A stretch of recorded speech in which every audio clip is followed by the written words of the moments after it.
So I spend most of my day in a toilet. And it didn't always used to be that way. In fact, I used to spend most of my day in a gym. I was a kickboxer, a champion kickboxer. I used to love this sport. It is my one passion in life. To get up every day and to be able to kick and punch things and win medals for my country was just a dream come true for me. And then all of a sudden, 2 words completely changed that for me. Crohn's disease. That's what I was told I had. I hadn't a clue what Crohn's disease was. I'd never even heard of it before. So the first thing I did was absolutely scare the life out of myself, and I went to Google.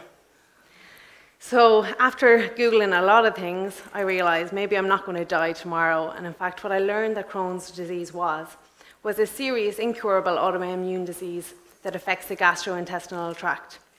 It causes severe weight loss, extreme fatigue, a lot of vomiting, a lot of inflammation of the joints, stomach ulcers, and then the really gross part is a lot of diarrhea.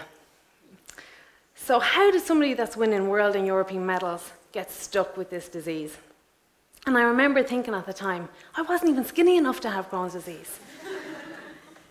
So let me tell you a story about how this came about. As all athletes do, we train really hard. 6 days a week I was in the gym, training twice a day. And then once a year I'd allow myself a little break where I could just go away on a holiday, relax and unwind and just chill. So anyone that knows me knows I love the sun. So I was packing my bag and getting ready to go to Spain for a week. It was going to be 7 days in the sun with my mum and my sister. The plan for me was to just throw a towel on the beach, lie down and just let the sun hit me. Well, unfortunately, my body had a completely different plan for me. And I spent those 7 days in my hotel bathroom. I was so ill. I was vomiting blood every hour. I was in excruciating pain. It was like somebody picked up a knife and just started hacking away at my stomach non-stop. My knees and ankles had become so inflamed that I could barely walk. And this is the bit I hate talking about. I sat in the toilet for hours and hours at a time with a lot of diarrhea. And I remember at that point, I lost feeling in my legs from sitting in the same place for so long. So here I was trying to crawl back out of the bathroom. And just at that exact moment, my mother walked in and saw me like this. And at that point, I just completely broke down. That had become my life for the last few years. That had become normal for me. I'd been living in that pain and agony for a long time, and I couldn't even bring myself to tell the people that was closest to me. So when she heard that, of course, she started crying too. And I never even thought to ask, for help during that. People think that's the crazy part, how you could live like that. But I was an athlete, I was a fighter. And I was the first one to say, if somebody in training would say, oh, I have a sore ankle or a sore knee, I'd say, just suck it up, come on, we're fighters. So I never told anyone. So that holiday landed me with a hospital trip and a disability or an incurable disease that I was going to have for the rest of my life. And I remember I had done so much damage that I could barely walk, let alone fight. So I needed some time to rest. And at that time, I asked Kickboxing Ireland for some time off. I asked them for some time before they made their selections for the World Championships team. Well, unfortunately, that team was picked while I was in hospital. So now I was faced with the darkest days that I can remember. I had this disease, and I was no longer part of a team that I loved because of it. So then I found myself faced with a serious challenge or a serious issue. Did I just quit? I mean, I was 30 years of age. I'd already achieved so much in my sport already. Maybe I should just accept that this was now my life and just quit. Or did I decide I was going to fight? I didn't want to quit. I loved kickboxing. Kickboxing was my life. So I decided, no, I'm going to fight. I'm going to prove to myself that this doesn't define who I am, that I can actually achieve something in the sport. And a little bit of me, the competitive side of me, was still a bit annoyed that they'd put me off this team. So I was going to show them and myself that I could do this. But that wasn't an easy task. I had done so much damage from ignoring the symptoms of Crohn's disease over the last few years that my body was broken. So I needed a lot of help to get this plan together. What was I going to do? Well, I decided there was 3 things that I was going to do. And the first one, obviously, was I had to get better. I had to get the right medicine, the right support to get myself better. And during the next few months, I tried more tablets than I can ever want to remember. My bedroom started to look like a pharmacy, until eventually I found the right match.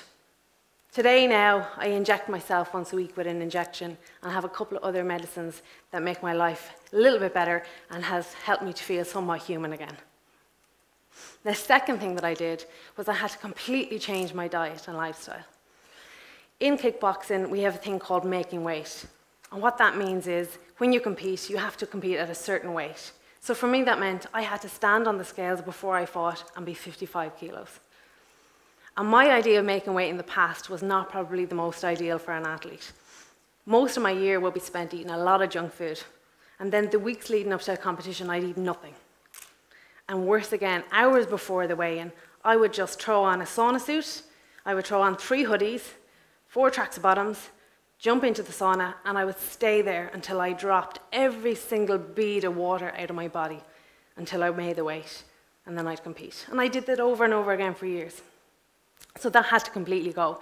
I ended up throwing away the sauna, and the worst part was I had to give up Chinese food as well. Anybody here like a spice bag, you'll know exactly what I mean.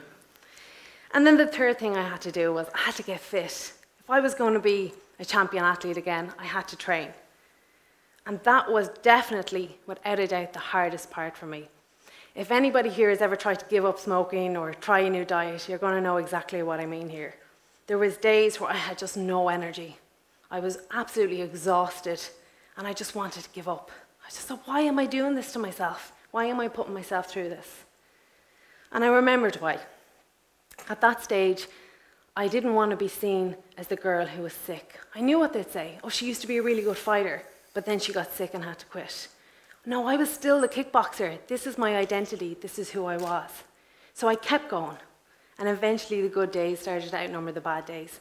And I got to a level of fitness that was pretty impressive. I was really happy with it. And I felt healthy. For the first time in years, I'd felt really healthy. I was no longer struggling through a training session, having a slog and being exhausted after it. I felt good about it. But I still wasn't there. There was one more thing that I had to do, and I wanted to win something. So I decided that I wanted to win the biggest World Cup that we have in kickboxing. And I remember it well. It was March 2015. Here I was with 4,000 competitors across the world, across all weight categories. And I was having the best day of my life. My performances were brilliant, and I managed to get myself to the final of that event. And I was so happy to get to the final. To explain a final in kickboxing World Cup terms is a pretty impressive thing to do. It's not easy to do. But there was still a burning desire inside me to go that one step further. I wanted to be on top of that podium. So there was just one problem in my way, and that was the world champion. I had to beat her. So here I was in the final of the biggest World Cup. And in order to get to that final, there's a little walkway. It's about 10 meters long. To me, it felt like 10 miles long. I was walking up that walkway, and I was so nervous. My heart was pounding.